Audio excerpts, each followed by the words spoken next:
Class 10वीं की student पहली आपके यहाँ पर सब्जेक्ट इंग्लिश का ठीक है मासिक टेस्ट पेपर लेके आ चुके हैं, जो कि आपका अगस्त माह का मासिक टेस्ट पेपर है। ठीक है, तो इस वीडियो को आपको यहाँ पर ध्यान से देखना है। और साथ ही स्टूडेंट आपको बता दें, जो आपका इंग्लिश का पेपर है वो आपको सेम टू सेम जो पेपर हम कराने वाले हैं यही आपको स्कूल में मिलेगा। ठीक है, तो इस वीडियो को ध्यान से देखना। साथ ही आप 20 में 20 नंबर लाना चाहते हैं तो इस वीडियो को ध्यान से देखिएगा। साथ ही वीडियो को लाइक कर लीजिए और चैनल को सब्सक्राइब कर लीजिए, क्योंकि वो आपका रियल पेपर है। ठीक है, साथ ही आपका समय यहाँ पर 1 घंटा रहेगा।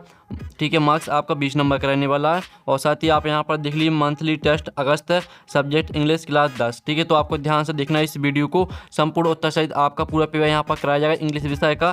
तो स्टूडेंट आप यहाँ पर देख लीजिए, पहले तो आपके आते हैं इंस्ट्रक्शन। पहला आता all the question all compulsory. फिर आपका दूसरा था marks are indicated in front of each question. ठीक है, तो आप यहाँ पर इंस्ट्रक्शन भी पढ़ सकते हैं। अब चलिए आपको थोड़ा यहाँ पर जूम कर दिखाते हैं, जिससे आप यहाँ पर अच्छी तरह से देख पाएंगे। तो स्टूडेंट आप यहाँ पर देख लीजिए, क्वेश्चन पहला आता answer the following question in about 30 word any 3। आपको 30 वर्ड में आंसर देना और 3 क्वेश्चन करना। ठीक है, 4 क्वेश्चन आपके यहाँ पर दिए गए हैं। तो आप यहाँ पर देख लीजिए भाई वाद the young सेगुल afraid to fly. ठीक है, तो इसका जो आंसर है वो आपको हम बता देते हैं। तो स्टूडेंट आप यहाँ पर देख लीजिए, इसका आंसर आप यहाँ पर देख लीजिए the young seagull was afraid to fly because it was its first flight. ठीक है, ये आपका पहले का आंसर रहने वाला, तो इसी को आपको याद करना। ठीक है, और फिर आपके यहाँ पर दूसरा देख लेते हैं। तो स्टूडेंट दूसरा आता what complained the young seagull to finally fly. ठीक है, तो ये इसका आंसर है वो आपको बता देते हैं। तो स्टूडेंट आप यहाँ पर देख लीजिए, दूसरे क्वेश्चन का आंसर रहेगा the young seagull was very Hungary. ठीक है, आपका ये दूसरी क्वेश्चन का आंसर रहेगा। ठीक है, आपको पहले के दूसरे का आंसर है। अब चलिए आपके यहाँ पर देख लेते हैं स्टूडेंट तीसरा what made the women in the control centre look at the narrator strangely. ठीक है, तो तीसरे का आंसर आपका क्या रहेगा? तीसरे का आंसर आप यहाँ पर देख लीजिए, रात तीसरे का answer the women in the control room was surprised and looked at him strangely when the narrator asked about the other aeroplane and its pilot she said that no other aeroplane was seen on the radar during that time as the storm had early began. ठीक है, आपका यहाँ पर answer रहेगा तीसरे का। तो आप स्क्रीनशॉट ले लीजिए और इसे अच्छी तरह से याद कर लेना है। फिर आपका यहाँ पर चौथा आता भाई does Anne want to keep a diary. तो इसका जो आंसर रहेगा वो आप यहाँ पर देख लीजिए, इसका आंसर रहेगा Anne wants to keep a diary because she had hardly any friends to confide in. ठीक है, आपका यहाँ आंसर रहेगा पहले के चौथे का। तो इस तरह से आपका जो यहाँ क्वेश्चन 1 है वो कंप्लीट हो जाता है। तो आपको अच्छे से याद कर लेना। ठीक है, आप 20 में 20 नंबर लाएंगे, क्योंकि वो आपको स्कूल में यही पेपर मिलने वाला है। तो वीडियो को लाइक और चैनल को सब्सक्राइब जरूर कर लीजिए। ठीक है, और साथ ही आपको सभी विषय के जो पेपर है वो आपको हमारे चैनल में मिल जाएंगे, तो आप जाकर देख सकते हैं। ठीक है, क्वेश्चन 2 आता answer the following question in about 30 word any 2। आपको 30 वर्ड में आंसर देना और 3 क्वेश्चन दिए हैं तो 2 क्वेश्चन करना है। तो पहला आता what does the fares in the world of. ठीक है, आप यहाँ पर दिल्ली पोजीशन मीन। तो जो इसका आंसर है पहले का आंसर आप यहाँ पर देख लीजिए, आपका आंसर है in the world of position mean people like to possess all sort of thing in the world. Money is an external thing because it can buy only material object. It can not buy everything that one loses or can not bring back.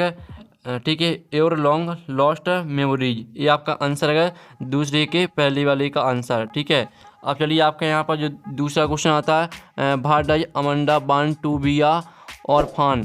ठीक है, इसका जो answer है वो हम यहाँ पर देख लेते हैं। तो स्टूडेंट इसका आंसर आप यहाँ पर देख लीजिए, she want to roam around.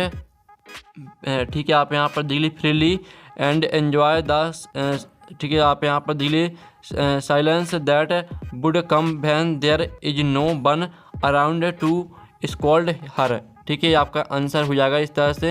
ये आपका क्वेश्चन दूसरे का आंसर कंप्लीट हो जाता है। फिर आपका क्वेश्चन दूसरे का तीसरा वाला क्वेश्चन आता है भाई अमंदा सीम्स टू बी मोडी।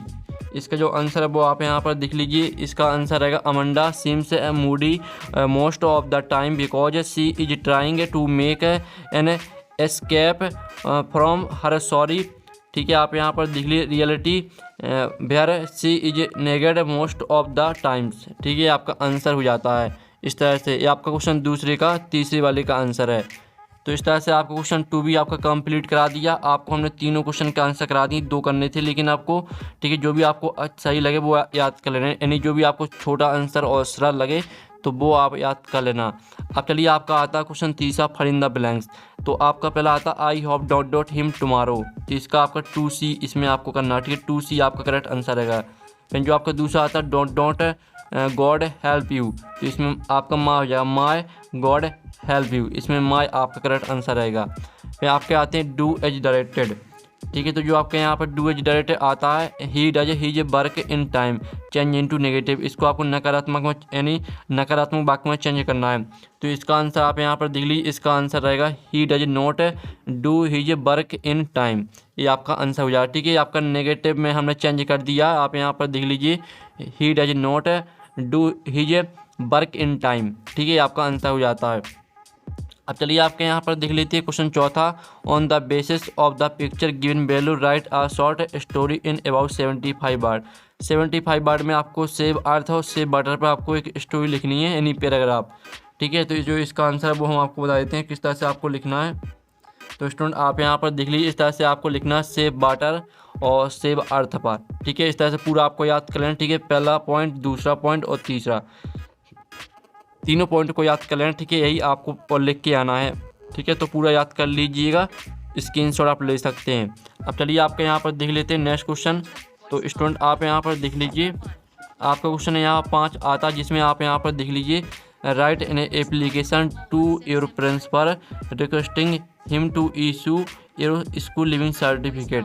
तो आपको स्कूल लिविंग सर्टिफिकेट पर लिखनी है एप्लीकेशन, ठीक है, प्रिंसिपल को। तो जो इसका आंसर है वो आपको हम बता देते हैं किस तरह से लिखना है। तो स्टूडेंट आप यहाँ पर देख लीजिए, पहले तो आपको लिखना है टू द प्रिंसिपल, फिर आपको अपने स्कूल का नेम लिख देना, ठीक है, जो यहाँ पर क्वेश्चन लगा स्कूल नेम, यहाँ पर आपको स्कूल का नेम लिखना अपना, और आपको अपना एड्रेस डाल देना, ठीक है, स्कूल एड्रेस, सिटी डाल देना, डेट, और फिर आप यहाँ पर दीजिए subject application for school leaving certificate respected sir madam, I am writing to request the issuance of my school living certificate. I have recently completed my final exam and will be moving to a different city for further studies. ठीक है, kindly issue my school living certificate at the earliest. Thank you for your kind. ठीक है, आप यहाँ पर दिली consideration, तो इस तरह से आपको पूरी लिखनी है yours faithfully, और आपको अपना नाम डालना है, क्लास और रोल नंबर, ठीक है। तो आप यहाँ पर देख लीजिए, इस तरह से आपको पूरी एप्लीकेशन लिखनी है। आप फिर से देख लीजिए, पहले आप इतना स्क्रीनशॉट ले लीजिए, इतना स्क्रीनशॉट लेने के बाद फिर आप इतना स्क्रीनशॉट ले लीजिए, ठीक है। इस तरह से जो आपकी एप्लीकेशन वो कंप्लीट हो जाती है।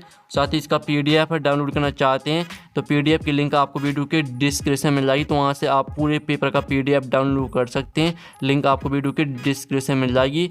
तो फाइनली आपका इंग्लिश का पेपर कंप्लीट हो चुका है। साथ ही आपको सभी विषय के पेपर हमारे चैनल में मिल जाएंगे, जाके देख सकते हैं। तो यहाँ पर नेक्स्ट वीडियो में थैंक्स फॉर वॉचिंग।